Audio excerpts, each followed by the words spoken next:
दोस्तों पिछले 3 साल से एक बहुत ही बड़ा गेम चल रहा है। इंडिया के टॉप मीडिया कॉन्ग्लोमरेट्स ने 50 से ज्यादा चलते हुए चैनल्स को शट कर दिया है, उनके लाइसेंसेस को सरेंडर कर दिया है। जियो स्टार, जी एंटरटेनमेंट, एनडीटीवी, एबीपी नेटवर्क, इन सब ने अपने चलते हुए चैनल्स को डार्क मोड पे डाल दिया है। अब अगर आप सोशल मीडिया या फिर न्यूज पे जाके देखोगे तो वो तो आगे पीछे एक ही बात बोलेंगे कि यार ओटीटी इंटरनेट के जमाने ने बेसिकली टीवी का खून कर दिया है। और देखो हेडलाइंस भी यही कुछ कहती है कि सब्सक्राइबर बेस बर्बाद हो रहा है और एड रेवेन्यूज गड्ढे में जा रही हैं। लेकिन अगर हम इन मल्टी बिलियन डॉलर कंपनीज के इंटरनल बैलेंस शीट्स और सैटेलाइट एग्रीमेंट्स की बात करेंगे तो उसमें देखने पे हमें मिलता है कि यार सच्चाई तो बिल्कुल ही अलग है। आज मैं आपको ये बताऊंगा कि कैसे इन चैनल्स के बंद होने के पीछे कोई इंडस्ट्री क्राइसिस नहीं है, बल्कि एक रूथलेसली कैलकुलेटेड मास्टर स्ट्रोक है जो कि इंडिया की मीडिया लैंडस्केप को हमेशा के लिए बदल रहा है। तो दोस्तों इसे डीपली समझने के लिए हमें उस प्लेबुक को जरा समझना होगा जिसने इस इंडस्ट्री को पिछले 2 दशकों से चलाया है। पहले के जमाने में इंडियन मीडिया एक ही गोल्डन रूल पे चलती थी, इसे बोर्डरूम की भाषा में लैंड ग्रैबिंग यानी कि जमीन पर कब्जा करना कहते हैं। जैसे एक अग्रेसिव बिल्डर अपने आसपास की सारी जमीन को ब्लॉक कर लेता है, वैसे ये मीडिया हाउस भी ईपीजी यानी कि इलेक्ट्रॉनिक प्रोग्रामिंग गाइड में अपना डोमिनेंस बनाने के लिए नए निश चैनल्स लॉन्च करते जाते हैं। दिन भर इंग्लिश म्यूजिक, तो कभी भोजपुरी म्यूजिक, तो कभी हिंदी म्यूजिक बजाने वाले तरह तरह के चैनल्स लॉन्च कर दिए जाते थे। इनका मकसद सिर्फ और सिर्फ एक मोनोपोली क्रिएट करके डीटीएच ऑपरेटर्स और केबल वालों को अपना बंडल थोपना होता था। अगर ऑपरेटर को हिट सास बहू वाला सीरियल चलाना है तो उसको उसी चैनल वाले के 4 और चैनल भी खरीदने ही पड़ेंगे। और सालों तक चैनल्स की इससे जो बड़ी कमाई होती थी वो इन फ्लॉप चैनल्स के ऑपरेशंस को भी फंड कर देती थी, और ऐसे ही सारा गेम अब तक चलते आ रहा था। लेकिन आज वो स्पेक्यूलेटिव लैंड ग्रैबिंग का जो मॉडल है वो पूरी तरह से क्रैश होते जा रहा है। एक आम आदमी को लगता है कि पुराना रिकॉर्डेड शो चलाने में कितना ही खर्चा आता होगा, पर एक टीवी चैनल के पीछे मैसिव इंफ्रास्ट्रक्चर लगता है।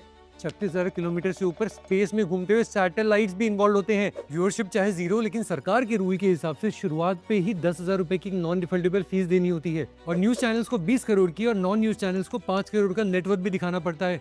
और एंट्री के लिए भी 1 से 2 करोड़ की परफॉर्मेंस बैंक गारंटी तक ब्लॉक करनी पड़ती है। और इसके बाद हर साल 2 लाख की अपलिंकिंग और 5 लाख की डाउनलिंकिंग की फीस भी भरनी पड़ती है। और साथ ही साथ टेलीकॉम रेगुलेशंस के नए रूल्स के हिसाब से स्पेक्ट्रम यूजेज पर 4% का फीस भी वसूली जाएगी आपसे। इंडिया में 918 permitted private satellite TV channels हैं, जिसमें से 362 पे टीवी हैं। पर असली खून पीने वाला वेम्पायर क्या है?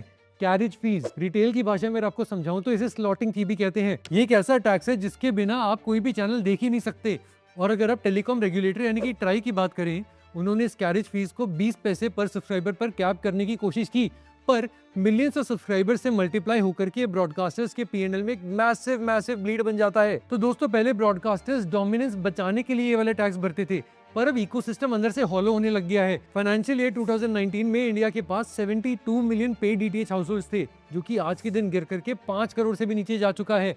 एंड ये बड़ा ही अलार्मिंग फिगर है। आज टाटा प्ले 31.99%, भारतीय एयरटेल 29.38%, डिश टीवी 19.53% और सन डायरेक्ट 19.1% मार्केट शेयर के साथ कॉर्ड कटिंग से इस पूरी लड़ाई को लड़ रहा है। और ये जो तबाही यहाँ पे चल रही है, इसका बटन खुद ट्राई नहीं दबाया, उन्होंने ट्रांसपेरेंसी के नाम पर न्यू टैरिफ ऑर्डर यानी कि एनटीओ लॉन्च किया। एनटीओ ने मिडिल क्लास का बजट हिला दिया, क्योंकि अब 130 का बेस नेटवर्क कैपेसिटी फी, आला कार्टे प्रीमियम चैनल्स की एमआरपी और ऊपर से 18% जीएसटी देना कंपलसरी हो गया। इस एक्सट्रीम प्राइसिंग फ्रिक्शन ने डीटीएच को महंगा कर दिया और millions of price sensitive consumers को इकोसिस्टम से बाहर निकलने के लिए मजबूर कर दिया।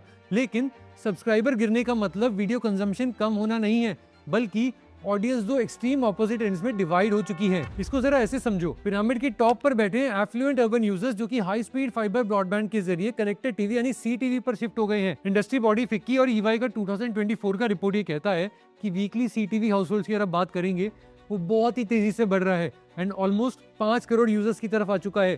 कैंटार मीडिया कंपस के हिसाब से 313 मिलियन लोग आज के दिन सिर्फ डिजिटल वीडियो देखते हैं, और अकेले सीटीवी व्यूअरशिप लगभग 116 मिलियन इंडिविजुअल्स तक पहुंच चुकी है। और वहीं जब आप पिरामिड के बॉटम पर देखते हैं, जहां पे प्राइस सेंसिटिव यूजर्स हैं, रूरल हाउसहोल्ड्स हैं, वेल इन कॉम्प्लिकेटेड कॉस्ट से परेशान होकर ये लोग टोटली डीडी की फ्री डिश पे आ चुके हैं। जिनको नहीं पता मैं बता दूं, डीडी की जो फ्री डिश है वो life time free to air service है, जहां पे डीटीएच की छतरी और सेट टॉप बॉक्स का कैपिटल कॉस्ट देने के बाद सारी जिंदगी कोई टेंशन नहीं होती आपको। अब इस रूथलेस मैथमेटिकल रियलिटी को समझिए। जो 50 चैनल बंद हो गए हैं, जिनके लाइसेंस सरेंडर कर दिए गए हैं, वो इस पिरामिड के बीच में कहीं ना कहीं फंसे हुए थे। वो पेड लीनियर चैनल्स डीडी की फ्री डिश के लिए बिल्कुल ही आउट ऑफ द रेंज थे, but at the same time जो हमारे सीटीवी वाले ऑडियंस है वो उनको देखते नहीं है, तो उस पे ऐड के लिए कोई पैसा नहीं दे रहा है। इसलिए जियो स्टार ने अपना मर्जर होते ही MTV beats, VH1, comedy central और बिंदास जैसे आइकॉनिक चैनल्स को हमेशा के लिए किल कर दिया इंडिया में। और ऐसा क्यों? क्योंकि उनका रियल प्रोडक्ट यानी कि एफ्लुएंट यूथ अब लीनियर टीवी पर नहीं है, बल्कि स्पॉटिफाई, यूट्यूब शॉर्ट्स, नेटफ्लिक्स पर एक्सक्लूसिवली मौजूद होने लग गया है वो आदमी। एंटरटेन मीडिया की बात कर लीजिए, वो दंगल टीवी चलाता था एंड दंगल HD, दंगल ओडिया के लाइसेंसेस उसने भी सरेंडर कर दिए हैं। अगर आप न्यूज ब्रॉडकास्टिंग वाले स्पेस को भी देखेंगे तो ABP news HD, NDTV Gujarati जैसे कई सारे ऐसे चैनल्स हैं जो कि पूरी तरह से अब बंद हो चुके हैं। पर यहाँ सच्चाई थोड़ी सी अलग भी है। देखो 50 चैनल ओवरऑल लाइसेंस सरेंडर हुआ है, जिनमें से 26 सोनी के हैं। तो यहाँ पे सीन ऐसा बनाया गया कि सोनी वाले शायद इंडिया को छोड़ के जा रहे हैं। वेल, ऐसा कुछ भी नहीं है। जैसा मैंने आपको बताया, टॉप पे है CTV वाले, नीचे है DD की फ्री डिश वाले, बीच में जो चैनल्स हैं उसके लिए मार्केट खत्म हो गया है। मार्केट खत्म हो रहा है तो ये सारे चैनल्स वो लोग एक एक करके सेट कर रहे हैं। लेकिन दोस्तों मैं आपको एक और चीज बता दूं, ये जो कॉफिन है इसकी आखिरी कील एड एजेंसीज ने ठोकी है। आपको नंबर्स कुछ बताता हूं मैं। इंडस्ट्री बॉडी फिकी के पास वापस आते हैं। उनका EY के साथ जो रिपोर्ट आया 2024 में, उसके हिसाब से डिजिटल एड स्पेंड 17% ग्रोथ के साथ 802 बिलियन रुपीस पे पहुंच चुका है। लेकिन वहीं अगर आप टोटल मार्केट के हिसाब से देखेंगे, ये 55% ऑफ द टोटल मार्केट है। वहीं जो लीनियर टीवी है उसका एड रेवेन्यूज लगातार हर दूसरे साल गिरते जा रहा है।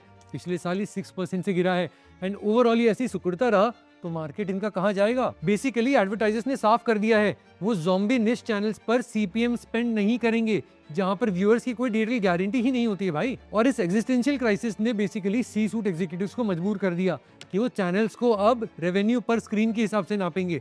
जहां पे रेवेन्यू आ रहा है वहां पे चैनल चलाओ, जहां पे नहीं आ रहा है वहां पे चैनल को टाटा बाय बाय कर दो। इफेक्टिवली ये हुआ है कि इंडियन ब्रॉडकास्टर्स अब अपने अनवायबल निश चैनल्स को बंद करके अपने कैपिटल को लगा रहे हैं उन खास 5-6 चैनल्स के ऊपर जहां से असली पैसा आता है, या फिर नए बेट्स क्रिएट कर रहे हैं। जैसे लाइव स्पोर्ट्स वाले चैनल्स के ऊपर अभी बहुत ज्यादा इन्वेस्टमेंट्स लगा हुआ है, क्योंकि इंटरनल फ्रैगमेंटेशन खत्म होने पर सारी की सारी लीनियर ऑडियंस जो है वो फ्लैगशिप चैनल्स पर जा रही है। इसलिए दोस्तों ओवरऑल अगर आप पिक्चर को देखें, ये जो 50 चैनल्स बंद हुए हैं ये इस इकोसिस्टम की कोई मौत का साइन नहीं है, बल्कि इस $28 बिलियन की ब्रॉड इंडस्ट्री के एवोल्यूशन का एक बहुत बड़ा साइन है। लीनियर टीवी खत्म नहीं होगा, बल्कि IIM अहमदाबाद की स्टडीज के हिसाब से यूपी और बिहार जैसे स्टेट्स में बाय 2029 टीवी ऑडियंस बहुत ज्यादा एक्सप्लोड करने वाली है। तो फाइनल वर्डिक्ट दोस्तों यही है, सेंसेशनल हेडलाइंस जो होती है उनको पढ़ना छोड़ दो, बैक एंड की मैकेनिक्स को समझो। आपको समझ में आएगा कि पूरा सेक्टर कैसे चल रहा है, कैसे इवॉल्व हो रहा है। खत्म नहीं हो रहा है, इवॉल्व हो रहा है। और इसी के साथ दोस्तों मैं हूं जयंत मुंद्रा और आप देख रहे हैं मेरे साथ ग्रो एज, जहां पे हम फैक्ट्स की नदियां बहा देते हैं। इसी के साथ सब्सक्राइब बटन जरूर दबा देना। जल्द मिलेंगे अगली वीडियो में।